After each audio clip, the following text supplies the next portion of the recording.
అదే RTV app వార్తల్ని క్షణాల్లో చదివే అవకాశం ఉంటుంది. ఒక న్యూస్ పేపర్, ఒక టెలివిజన్ ఛానల్ మీ చేతుల్లో ఎప్పుడూ ఉంటాయి. తెలంగాణ రాష్ట్ర ప్రభుత్వం కాంగ్రెస్ పార్టీ అధికారంలోకి వచ్చిన వెంటనే ఏకంగా రైతులకు 2 లక్షల రుణమాఫీ చేస్తానని అయితే ఎన్నికల సమయంలో మాట ఇచ్చారో ఆ మాట ప్రకారంగా దాదాపు 8-9 నెలలు గడుస్తున్నా కూడా రుణమాఫీ విషయంలో కూడా సీఎం రేవంత్ రెడ్డి కూడా నిర్ణయం తీసుకున్న పరిస్థితి కనిపిస్తుంది. ముఖ్యంగా రుణమాఫీ విషయాల్లో కూడా కావాల్సిన షెడ్యూల్ ఏదైతుందో ఆ విషయాలు కూడా నిన్న రేవంత్ రెడ్డి కూడా తెలియజేసిన పరిస్థితి కనిపిస్తుంది. కాంగ్రెస్ పార్టీకి సంబంధించిన నాయకుడు మల్లు నరసింహారెడ్డి ఉన్నారు. మిగతా విషయాలు నన్ను అడిగే ప్రయత్నం చేద్దాం. చెప్పండి, సీఎం రేవంత్ రెడ్డి కూడా అయితే ఎన్నికల సమయంలో ఇచ్చిన మాట ప్రకారంగా రుణమాఫీ ఏకదాటిగా 3 విడతలుగా చేశారని చెప్పుకొచ్చారు. కొన్ని షెడ్యూల్ కూడా రిలీజ్ చేశారు. ఎట్లా అనిపిస్తుంది?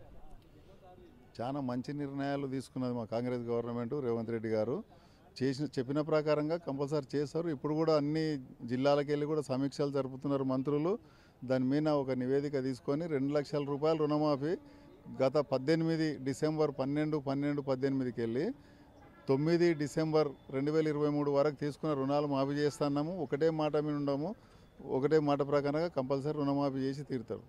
అంటే రుణమాఫీ విషయాల్లో కూడా కొద్దిగా బీఆర్ఎస్కి సంబంధించిన నాయకులు కూడా విమర్శలు చేసిన పరిస్థితి కనిపించింది. అంటే రైతులకు ఎన్నికల సమయం ఇచ్చిన మాట అధికారానికి వచ్చిన మాట లేదని చెప్పి తెలియజేసింది. దీని మీద ఏమంటారు?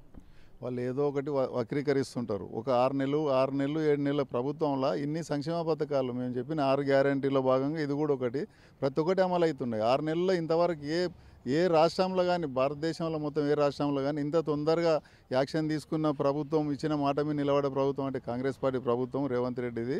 వాళ్ళు చెప్పేవన్నీ అబద్ధాలు. ఇంతవరకు 2018 కన్నా ముందు ₹1,00,000 రుణమాఫీ చేస్తామని 25,000 50,000 అని కూడా చెప్పుకుంటూ వచ్చి మిత్తులు కట్టలేక రైతులు పరిశానలు ఉంటే మొన్న 18కి వెళ్ళి మా గవర్నమెంట్కి వెళ్ళి మా కాంగ్రెస్ పార్టీకి వెళ్ళి ఒక నిర్ణయం తీసుకొని 2 లక్షలు అయింటే వాళ్ళకి భారం అయింటుంది, ₹1,00,000 కాదని అంతే ఇంక్లూడ్ చేసుకొని ఆ టైం నుంచి తీసుకున్న వాళ్ళకే రుణమాఫీ చేస్తాము. ఇంకోటి బ్యాంకులతో రెగ్యులర్గా వండుకుంటా బ్యాంకుల టచ్ ఉన్న వాళ్ళకి రైతులందరికీ కంపల్సరీ వర్తింపజేస్తామని కూడా మా ముఖ్యమంత్రి రేవంత్ రెడ్డి గారు చెప్పినారు. మా కాంగ్రెస్ పెద్దలందరూ కలిసి తీసుకున్న నిర్ణయం ఇది. ఖచ్చితంగా చేసి చూపిస్తాము. వాళ్ళు అన్ని కళ్ళబొల్లి మాటలు చెప్పి ఏం చేయాలో తెలియని పరిస్థితుల్లో మతిస్థిమితం తప్పినట్లు మాట్లాడుతుంటారు. ఇది మామూలే. ప్రతిపక్షాలు వాళ్ళ ఉనికి కాపాడుకోనిక మాట్లాడే మాటలు ఇవి. మేము చేసి తీర్చి కూడా చూపిస్తాం. ముఖ్యంగా రైతులకు రుణమాఫీ విషయాల్లో కూడా కోతలు విధిస్తున్నారు. ఎందుకు కోతలు విధిస్తున్నారో వాళ్ళు మండిపడుతున్నారు. రైతుల విషయంలో కోతలు అనేది ఏం లేదు. ఇప్పుడు ఒకటి ఏం చెప్పినారు, రేషన్ కార్డు ఉన్న వాళ్ళకి అనేది ఒక ఇష్యూ తెస్తున్నారు. వాళ్ళు రేషన్ కార్డు ఎవరికి పింక్ రేషన్ కార్డు ఉంది? ఇప్పుడు ఒక ఉద్యోగస్తుల గవర్నమెంట్ ఎంప్లాయీస్కు వాళ్ళకి రుణమాఫీ చేయాల్సిన అవసరం లేదు. అది మాకు తెలిసి ఉంటే అది ఉండొచ్చు. మాకు కూడా ఇంకా ఒక క్లారిటీ అనేది లేదు. ఖచ్చితంగా భూమి ఉన్న వాళ్ళందరికీ రుణమాఫీ అనేది ఒక ప్రకటన కూడా ఇచ్చింది నిన్న. భూమి ఉన్న వాళ్ళందరికీ అన్నప్పుడు 2018కి వెళ్ళి అదైతే నియమాలు అయితే పాటిస్తారు. అది ఖచ్చితంగా చేసి తీరుతారు. ఒకరొకరు ఎవరైతే ఎంప్లాయీస్ ఉన్నారో వాళ్ళు 5 లక్షలు 6 లక్షలు తీసుకున్నారు భూములు ఉంటే కూడా వాళ్ళకి వర్తింపదు. బీదల కొరకు చేసేది ఇది. బీదల ప్రభుత్వం కనుక ఖచ్చితంగా ఎవరైతే 2 లక్షల లోపల ఉంటారో వాళ్ళకి అందరికీ మాఫీ అవుతాయి. రైట్. ముఖ్యంగా రైతు భరోసా కార్యక్రమం కూడా ఇప్పటివరకు క్లారిటీ రాలేదు. వర్షాకాలం వస్తుంది, రైతులు కూడా సాగు చేసే పరిస్థితి కనిపిస్తుంది. రైతు భరోసా ఇంకా పడలేదు. రైతు భరోసా ఇప్పటి వరకే వస్తే గతంలో 2014లోకి వెళ్ళి వాళ్ళు వచ్చినప్పుడు 1-2 సంవత్సరాలు పట్టింది. వాళ్ళు ఏదైనా వాళ్ళు తేరుకోనికనే ప్రభుత్వంలో వాళ్ళది వాళ్ళు చూసుకోనిక. మాకు 6 నెలలు కూడా కాలేదు. రైతు భరోసా కంపల్సరీ చేస్తారు, అన్నీ చేస్తారు. ఒక నెల అటు ఇటు ఉండొచ్చు. వాళ్ళు మొత్తం అప్పులు చేసి మొత్తం ఇంకా ఖాళీ ఖజానా చేసి పెట్టిపోయినారు. దాన్ని సరి చేసుకుంటా 1వ తారీఖు ఎంప్లాయీస్కు జీతాలు పడతాయంటే జీతాలు పడుతుండయి. ఏదైనా కూడా చేస్తారు. ఇప్పుడు కంపల్సరీ కూడా ఇది రైతు భరోసా కింద కూడా ఖచ్చితంగా ఈ నెలలో ఇస్తారు. ఈ నెలలో వచ్చే నెలలో కంపల్సరీ పడతాయి. నెక్స్ట్ అన్ని ప్రతి ఒక్కటి కూడా ఒక లెవెలింగ్కి వస్తుంది. మంచి పరిపాలన అందిస్తారని మాకు నమ్మకం ఉంది మా కాంగ్రెస్ గవర్నమెంట్ మీద.